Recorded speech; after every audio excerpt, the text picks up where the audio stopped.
शेवटी खिडकी फोडली. आता मला एक मरून 2 वर्ष झाले. आम्ही 2च लेडीज आहे, 3 लेकरं आहे. तुमचं काय नुकसान केलं ते सांगा. खिडकी फोडली, पोराला मारला, पोराला हल्ला केला ना. ऐका साहेब, एवढ्याच्या पोरावर हल्ला, हे किती लहान बाळ आहे, या बाळाला मारायचं. आता झालं का इथे पण त्यांच्यावर पण हल्ला केला. बघा एवढी लहान बाळ याच्या डोक्यात टाकत होते ते. सांगा मग तुम्ही का सोडून देता?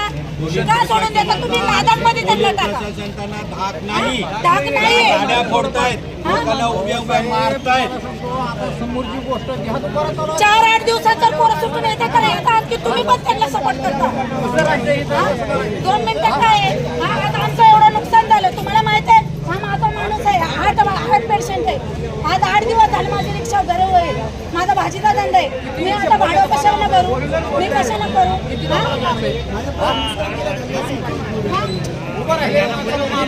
हा तुमच्या जर आम्ही तुमची काढली कळ तुम्ही तर आम्हाला आमची तुम्ही असेल तर तुम्ही आम्हाला मारू शकता.